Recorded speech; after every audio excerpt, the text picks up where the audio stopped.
we need to apply our knowledge of definite integrals to properties as well. So this idea that we are given information about the integral, but not necessarily about the function. I don't know what the function is, but I know the area under the curve from 0 to 3 has got to be 4. I also know the area under the curve from 3 to 7 is -1. So we're going to take that information and we're going to apply it, knowing that this can be split. One of our properties says that we can take this information and we can split this up into two different integrals. We can say this is the same as the integral from 0 to 3 plus the integral from 3 to 7. So this entire integral is equal to 4. F of x is not 4. Let me be clear. The area under the curve from 0 to 3, that's what is 4. Right? And then this entire integral is -1. Do not put a -1 in for f of x. That is not a true statement. We want to make sure that we are replacing the entire integral with a -1. So 4 minus 1 gives me 3. So that's going to be the area under the curve from 0 to 7. Now let's take our property and apply it to a coefficient. We can always pull that 2 out, even with definite integrals. So we're going to take that 2, and then we know the integral from 3 to 7. The integral from 3 to 7 is -1. So the entire integral gets replaced with a -1, and we get -2 as my value. I think you have a basic understanding that the definite integral is giving you the interval on which we are trying to find the area.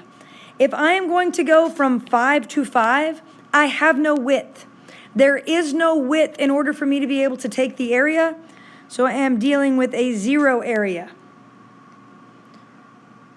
Now this is the one that I want you to put a star by.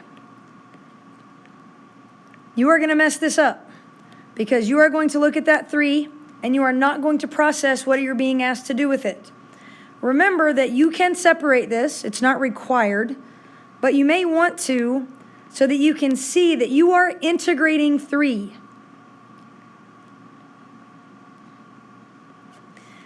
This is not just a number that we're adding at the end.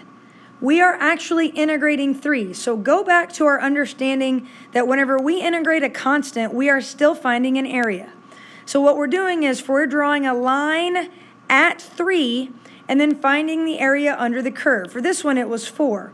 But for this one, it's going to be 3. This entire integral, I know. Okay, that's going to be 4. I have that piece. But if this is 4, I now need to look at this and say, okay, that is a rectangle. It has a height of 3, but it also has a width of 3. Okay, this is a rectangle. So I'm going to put that equal sign. I'm going to say 4 plus height of 3, width of 3. So let's go ahead and label this so we have something to look back at. Some of y'all do not use your notes very well. You think that just writing it down is enough. Go back and look at your notes when you're dealing with something like this. So that's just 4 plus 9. So my area under the curve is 13. We need to be able to apply our understanding of definite integrals and properties together. They've got to be able to work together for us to be able to do integration well.